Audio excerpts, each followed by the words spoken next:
नमस्कार सभी मित्रों को। मैं आपको बताऊंगा आज अचानक धन लाभ, लक्ष्मी योग, महालक्ष्मी योग और नवलक्ष्मी योग कैसे बनते हैं। अर्थात ये एक ऐसे योग हैं जिनसे मनुष्य को बहुत कम समय में बहुत उन्नति, बहुत धन और ऐश्वर्य की प्राप्ति होती है। सभी प्रकार के सुख और समृद्धि की प्राप्ति होती है।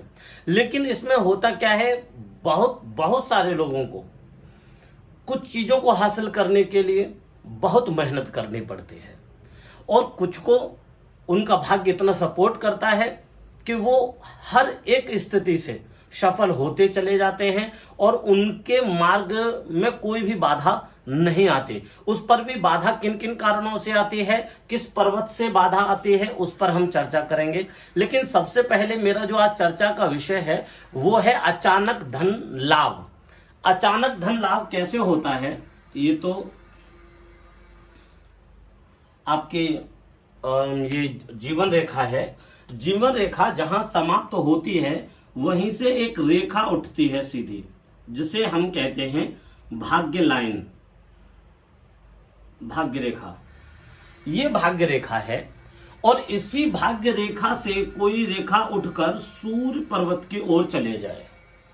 हाँ, जो भाग्य रेखा है, भाग्य रेखा से अगर कोई रेखा सूर्य पर्वत की ओर जाती है, पूर्ण जाती है, तो उसे अचानक धन लाभ होता रहेगा। चाहे वो किसी भी मार्ग से हो, लेकिन उसे बहुत सारा धन लाभ प्राप्त होता रहेगा। एक और बात, मान लीजिए ये रेखा ना हो, ये रेखा ना हो, केवल सिर्फ और सिर्फ भाग्य रेखा ही हो, सूर्य पर्वत की ओर कोई भी रेखा नहीं जा रही हो, केवल ये सीधी भाग्य रेखा हो, तो लक्ष्मी योग बनेगा। ये लक्ष्मी योग व्यक्ति को सभी प्रकार से संपन्नता देने वाला है। ऐसी कोई भी चीज नहीं है जो इसे प्राप्त नहीं होगी, सब कुछ इसको प्राप्त होगा। कभी कभी क्या होता है, यही भाग्य रेखा यहां से उठकर सीधे चलती है ऊपर को। ये भाग्य रेखा भी बहुत सपोर्ट, बहुत अच्छी होती है।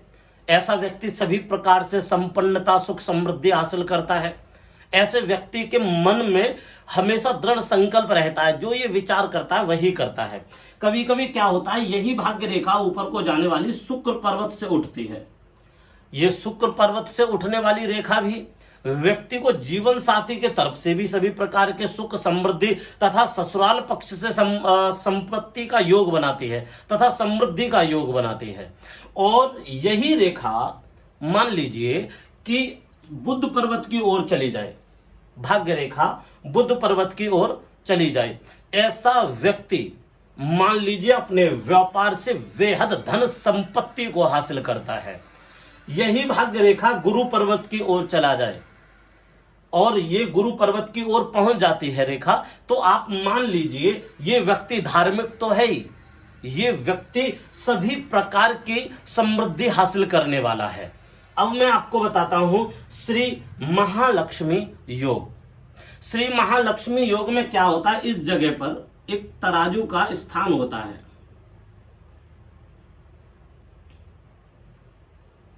यहां एक तराजू का स्थान होता है चंद्र पर्वत पर, और चंद्र पर्वत पे आपको अगर तराजू का स्थान दिखे, आपको पूर्ण तराजू भी ना दिखे, पूर्ण तराजू जरूरी नहीं है ये दिखे, इस तरीके से ये एक रेखा और उसके नीचे दो ये त्रिकोण हो, ये तराजू का स्थान हो, ये मान लीजिए बहुत बहुत ज्यादा संपत्ति प्राप्त होगी। ये ज्यादातर ये देखने को प्राप्त होती है।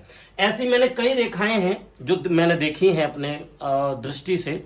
मैं आगे भी आपको धन की कोठरी आदि के विषय में चर्चा करूंगा, जो वाकई ही आप देखेंगे तो 100% में से ज्यादातर आपको 40% लोगों के हाथ में मिलेगी, और 40% में से उनमें से 10% सभी प्रकार से सफल होंगे और 10% अपने भाग्य से लड़ रहे होंगे। उसका भी मैं कारण जब मैं रेखा आपको उसके विषय में बता रहा हूंगा, उन रेखाओं के विषय में, तब मैं उस विषय पर चर्चा करूंगा। दूसरी बात, मान लीजिए ये तराजू नहीं है, नवनिधि अर्थात नवलक्ष्मी योग, जिसे हम नवनिधि कहते हैं, नवनिधि। मान लीजिए एक इसी भाग्य रेखा से एक रेखा नीचे मणिबंध से सीधी बुध पर्वत की ओर जाती है। इसी में से एक रेखा और उठकर गुरु पर्वत की ओर चली जाती है। नवनिधि योग हो गया, विशेष धन संपत्ति का योग हो गया। ऐसा व्यक्ति सभी प्रकार से धन संपत्ति समृद्धि तथा सुख हासिल करता है। ऐसे व्यक्ति को किसी भी प्रकार की कोई भी कमी नहीं होती। एक तरीके से कहें तो ऐसा व्यक्ति एक सम्राट की तरह होता है। किसी भी चीज की कोई भी कमी ऐसे व्यक्ति के जीवन में कभी नहीं आती। इससे भी आगे हमारी कई विषयों पर चर्चा रहेगी। मेरे पास एक प्रश्न आया है कि मैं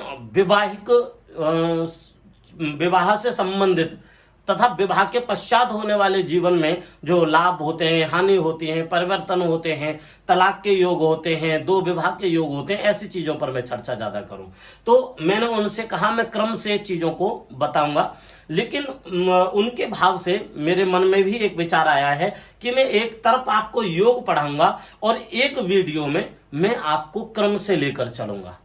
तो योग इसलिए मैं पढ़ाऊंगा जिससे कि आपके जो विचार है ना वो स्थिर रहें और आप वीडियो से जुड़े रहें।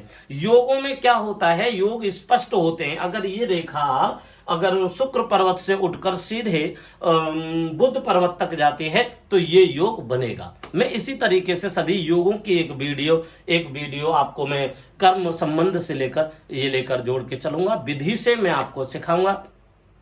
आप हमारे सभी वीडियो से जुड़े रहें, आप हमारे चैनल से जुड़े रहें तथा हमारे चैनल को सब्सक्राइब करें, लाइक करें और शेयर करें। इसी के साथ मैं अनुमति चाहूंगा। राधे राधे, जय श्री कृष्णा।